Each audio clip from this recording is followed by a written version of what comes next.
So, hello everybody. This week we're going to be talking about women's issues with climate change. The readings kind of look into disaster, but of course we're going to be considering this more broadly in the sense of what's happening right now, but also what may happen in the future. So, in research about women's differential vulnerabilities than men's, you'll often see that women are lumped together with children and the elderly. This has to do with the fact that in many cultures, maybe in all of them, women tend to be and are expected to be caretakers. Even in our modern American culture, where there's a lot of egalitarianism with caretaking, there's still an expectation that mothers put in more effort toward child rearing than do fathers, and that adult daughters put in more effort toward caretaking of elderly relatives than will adult sons.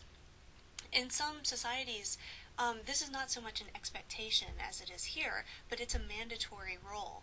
Women do have to do this because that is who they are and that is who they are allowed to be, more to the point. According to the UN, the value of women's unpaid housework and community work is estimated at 10 to 35% of gross domestic product worldwide.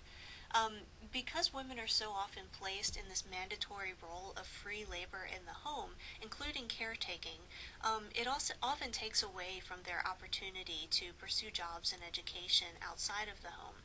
The UN also says that of the world's nearly 1 billion illiterate adults, 2/3 are women. And of the world's 1.3 billion poor people, it is estimated that nearly 70% are women. And between 75 and 80% of the world's 27 million refugees are women and children.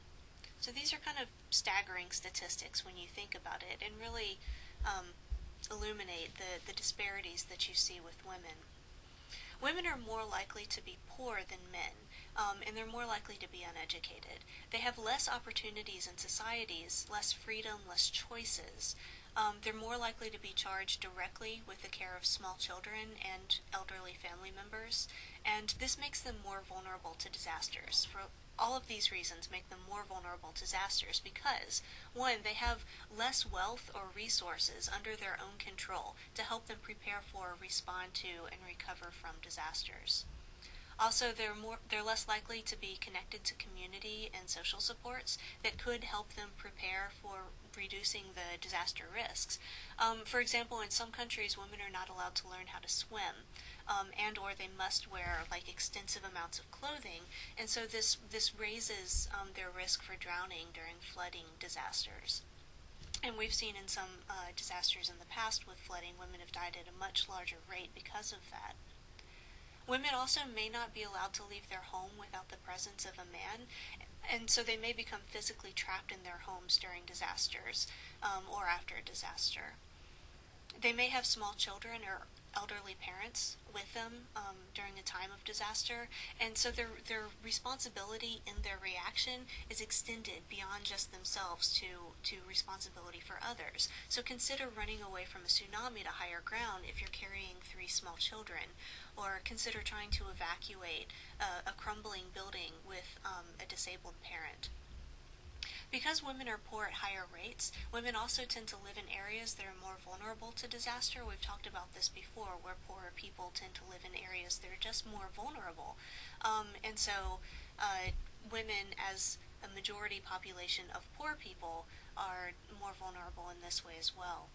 So there are a lot of reasons behind this higher vulnerability that we see. The options, responsibilities, and resources available to women are just different than they are for men, or at least as they tend to be in most societies or many societies. Now, I also want to discuss power. Obviously, around the world, men tend to have more power than women in the social, political, and economic realms. Men make the rules, or they tend to make the rules, especially men from the majority population. Women, and especially minority women, may have less and sometimes little or no direct influence over the rules and norms of a society. There are 2 major related points that I want to make about women and power. The first is that in the power hierarchy, people tend to look up, in the sense that you look to the person who has more power or more influence over you and to learn about that person or those people that are higher than you. In a corporation, for example, you think about like the kid who's working in the mailroom. She's concerned with her boss's mood, yeah, and the mailroom supervisor is concerned with the division manager about what she needs. The division manager looks to the regional manager, and so on, always looking up. The mailroom supervisor typically doesn't feel like she needs to tiptoe around when her employees are in a bad mood, but she will feel like she has to tiptoe around her boss when her boss is having a bad day. So it's this sort of thing. People tend to make decisions according to how their decision will affect themselves or affect their superiors. People do not often consider how it will affect those people that are below them on the power hierarchy. And this lack of consideration is often just as important, if not more important, to creating and perpetuating societal oppression than is the purposeful decision to oppress. I think a lot of times it simply does not occur to people where they are on the power hierarchy and how their actions and their lives contribute to the oppression of others. So that's the first thing with power hierarchies, is that a lot of times people are just completely unaware of their place, except to consider the space above them, which, one is where they want to go, and two, where they don't want to piss off people who are above them, because then it can affect their lives. But they don't consider people who are lower than them as much, or sometimes at all. The second thing with women in power is that in feminist psychology and feminist theory, there's a lot of research on how men and women tend to consider power differently.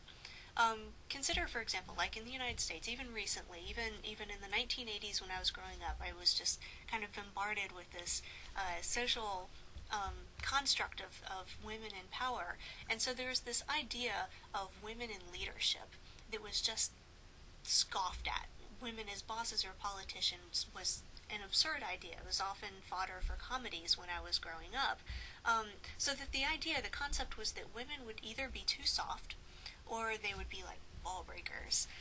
And by ball breakers, of course, they mean people, they would act like men. And by too soft, they would mean that type of leadership that women exercised would not be that dominating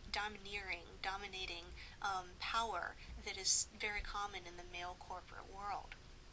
Due in large part to our societal roles, I think, women are oftentimes more attuned to the needs of others, including their subordinates. Feminist theory says that power does not have to equal domination. Power can also mean leadership through facilitation. The manager's role isn't just to get you into trouble if you don't do your job, but instead it can also be to increase the workers' abilities to do their jobs. They've actually found in a lot of business studies and industrial organization psychology, etc., that management, like the facilitation management style, is more effective than the traditional domineering, I'm in charge, so you do what I say management style. So this is the second issue with power, is that there are multiple definitions of power. And these definitions of power change over time. You will still hear these things about how women aren't as good leaders, but you don't hear it as much as you certainly used to hear in our society. So this changes over time, and also the type of power that's appropriate or that's used in a situation may be different across different situations and across different people. So the type of power use that leads to oppression of others tends not to be that facilitation power, but instead that domineering power. So that's another thing when we're talking about power and oppression. It's kind of it's a specific type of power that we're discussing. Alright, so you have two readings for this week. The second one is the United Nations Development Program's report on gender and disasters. A good half of this report is an annotated bibliography, which could be really highly useful to you. If you haven't come across an annotated bibliography before, it's basically a reference list where each reference has a few sentences that describes it. It's not quite an abstract for each one, but it's definitely a peek into the citation before you actually look up the citation. So use this source as you're looking for references for your papers. And as always, let me know if you have any questions or want to meet me in person in my office or on Skype. And otherwise, I will see you online. All right, have a good one.